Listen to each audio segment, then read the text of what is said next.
ബിബിലാഷിന്റെ cosmetic അറവുശാല വീണ്ടും പ്രവർത്തിച്ചു തുടങ്ങി. തിരുവനന്തപുരം കഴക്കൂട്ടം ഇൻഫോസിസിന് സമീപമുള്ള കോസ്മെറ്റിക് എന്ന കേന്ദ്രത്തിൽ കൊഴുപ്പ് നീക്കൽ ശസ്ത്രക്രിയയ്ക്ക് വിധേയനായ കൊല്ലം കൊട്ടാരക്കര സ്വദേശി 46-കാരനായ അമൃതരാജിനെ കൊലയ്ക്ക് കൊടുത്ത ഇക്കഴിഞ്ഞ മാസം അടിവയറ്റിലെ കൊഴുപ്പ് നീക്കൽ ശസ്ത്രക്രിയയ്ക്ക് വിധേയയാകുകയും ശസ്ത്രക്രിയയിലുണ്ടായ പിഴവ് മൂലം 9 വിരലുകൾ മുറിച്ചുമാറ്റി ഇപ്പോഴും അപകടനില തരണം ചെയ്യാതെ അനന്തപുരി ആശുപത്രിയിൽ കഴിയുകയും ചെയ്യുന്ന സോഫ്റ്റ്വെയർ എഞ്ചിനീയർ നീതുവിന്റെ വാർത്ത വലിയ വിവാദമായ പശ്ചാത്തലത്തിൽ അടപ്പിച്ച കോസ്മെറ്റിക് എന്ന അറവുശാല വീണ്ടും പ്രവർത്തനം ആരംഭിച്ചു. അമൃതരാജിന്റെ മരണം നടക്കുമ്പോഴും നീതുവിന്റെ സർജറി നടക്കുമ്പോൾ പോലും കോസ്മെറ്റിക് എന്ന കേന്ദ്രത്തിന് ക്ലിനിക്കൽ ലൈസൻസ് ഇല്ലായിരുന്നു എന്ന് ഞെട്ടലോടെയാണ് നാട്ടുകാർ കേട്ടത്. ലൈസൻസ് പോലും ഇല്ലാതെ ഈ കേന്ദ്രത്തിൽ സർജറികൾ നടത്തി വന്നിരുന്ന കോസ്മെറ്റിക്കിന്റെ ഉടമ ബിബിലാഷ് ബാബുവിനെ പോലീസ് എഫ്ഐആറിൽ പോലും പ്രതിയാക്കാതെ രക്ഷപ്പെടുത്തി. സർജറി കുളമാകുമ്പോൾ അനന്തപുരിയിലും ലോഡ്സിലും കൊണ്ടുപോയി മരണം അവരുടെ തലയിൽ വെക്കലായിരുന്നു ബിബിലാഷിന്റെ സ്ഥിരം പരിപാടി. അമൃതരാജിന്റെ മരണം ഉൾപ്പെടെ നിരവധി കോംപ്ലിക്കേഷനുകൾ ക്ലിനിക്കൽ ലൈസൻസ് പോലും ഇല്ലാതെ പ്രവർത്തിച്ച ഈ സ്ഥാപനത്തിൽ ഉണ്ടായിട്ടും ആ കേസുകൾ തേച്ചു മായ്ച്ചു കളയുവാൻ പോലീസും ഒത്താശ ചെയ്തു. അമൃതരാജിന്റെ കൊലപാതകം കോടതിയിൽ റഫർ ചെയ്ത് കളഞ്ഞത് അമൃതരാജിന്റെ കുടുംബം പോലും അറിഞ്ഞില്ല. വിവരാവകാശ നിയമപ്രകാരം ശംഖുംഗം ACPക്ക് കാരണം ആരാഞ്ഞുകൊണ്ട് അപേക്ഷ നൽകിയിട്ട് പോലും അത് ഇതുവരെ ലഭ്യമായിട്ടില്ല എന്ന് അമൃതരാജിന്റെ സഹോദരൻ i2 ന്യൂസിനോട് പറഞ്ഞു. ക്ലിനിക്കൽ ലൈസൻസ് ഇല്ലാതെയാണ് ശസ്ത്രക്രിയ നടത്തിയതെന്ന് വ്യക്തമായ സാഹചര്യത്തിൽ ആ ഒരൊറ്റ കാരണത്താൽ തന്നെ ക്ലിനിക്കിന്റെ ഉടമയ്ക്കെതിരെ പോലീസിന് നിയമ നടപടി സ്വീകരിക്കാവുന്നതായിരുന്നു.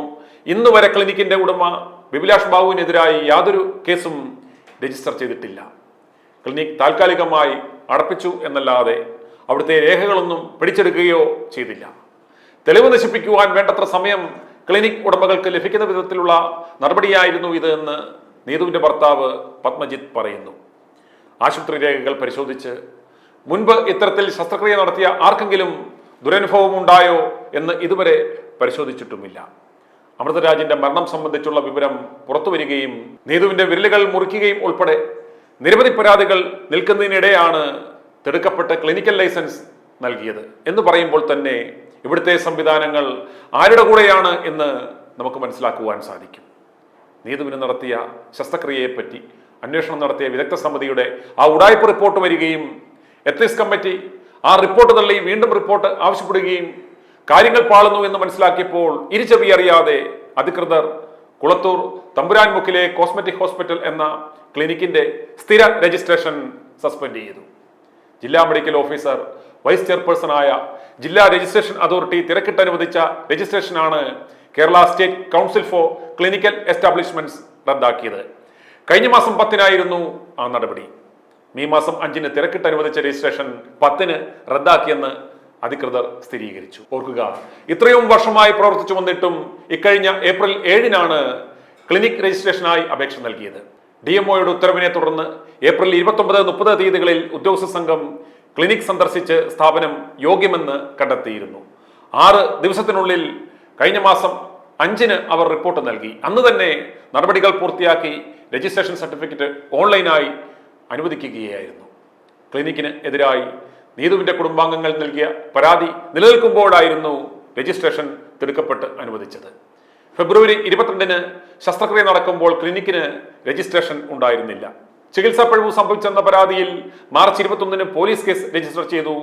16 ദിവസം കഴിഞ്ഞാണ് ക്ലിനിക് അധികൃതർ രജിസ്ട്രേഷനായി അപേക്ഷ സമർപ്പിച്ചത്. ക്ലിനിക്കിന് എതിരായ പരാതിയിൽ വിശദീകരണവും റിപ്പോർട്ടും ആവശ്യപ്പെട്ട് കളക്ടറുടെ ഓഫീസിൽ നിന്നും ഏപ്രിൽ 8-നും മുഖ്യമന്ത്രി പിണറായി വിജയന്റെ ഓഫീസിൽ നിന്ന് ഏപ്രിൽ 19-നും ജില്ലാ മെഡിക്കൽ ഓഫീസറിന് കത്ത് ലഭിച്ചിരുന്നു.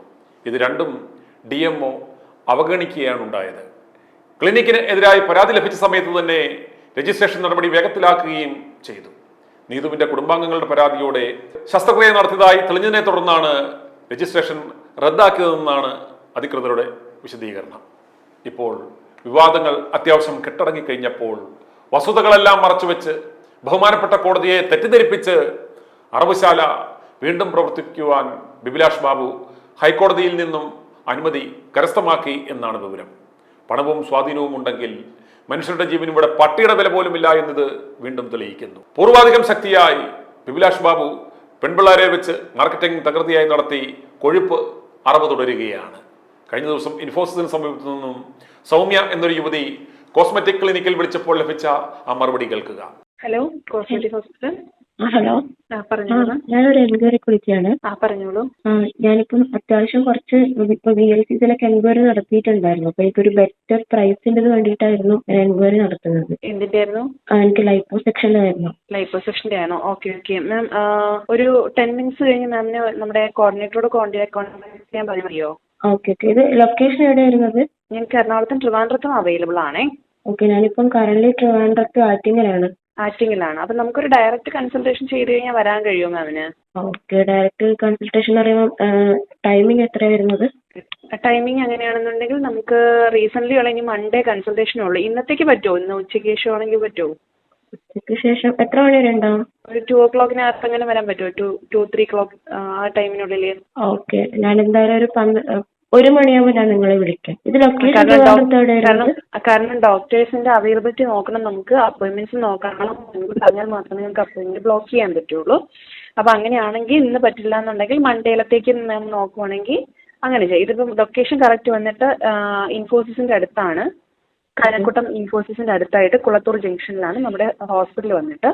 മാം വരുവാണെങ്കിൽ ലൊക്കേഷനും കാര്യങ്ങളും ഞങ്ങൾ ഷെയർ ചെയ്തേക്കാം. പിന്നെ ലൈപ്പോസെക്ഷൻ ഞങ്ങൾക്ക് ഇവിടെ ചെയ്യുന്നുണ്ട്. കോസ്റ്റും കാര്യങ്ങളും കറക്റ്റ് അറിയണമെന്നുണ്ടെങ്കിൽ ആഫ്റ്റർ കൺസൾട്ടേഷൻ മാത്രമേ നമുക്ക് അറിയാൻ കഴിയത്തുള്ളൂ. ഓക്കെ. കൺസൾട്ടേഷൻ ഫീസ് എത്രയാണ് വരുന്നത്?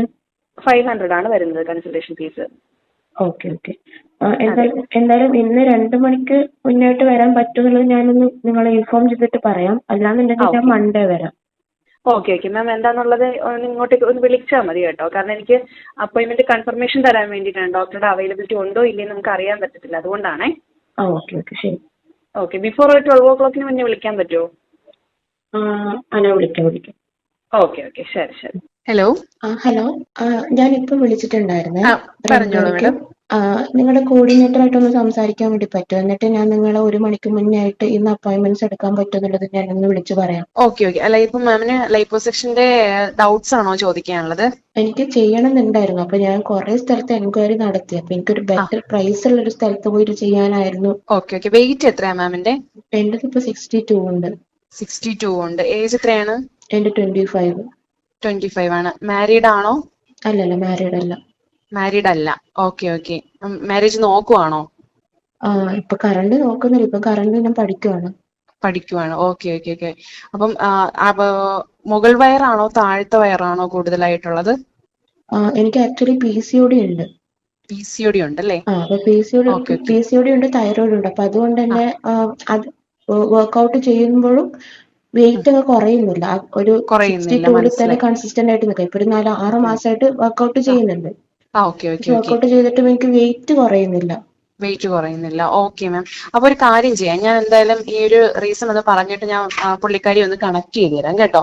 ഒരു 10 മിനിറ്റ്സ് മാം. ശരി. ഓക്കെ.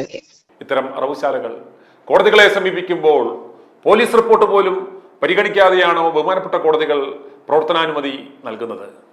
പണവും സ്വാധീനവും ഉപയോഗിച്ച് ഇത്തരം അറവുശാലകൾ അറപ്പ് തുടരുമ്പോൾ സാധാരണ ജനങ്ങൾ ആരെ ആശ്രയിക്കും?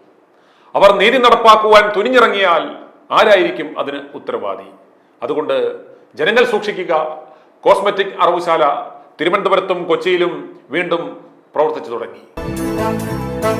i2i News, an eye for truth. i2i News subscribe ചെയ്തിട്ടില്ലാത്തവർ ഇപ്പോൾ തന്നെ സബ്സ്ക്രൈബ് ചെയ്യുക.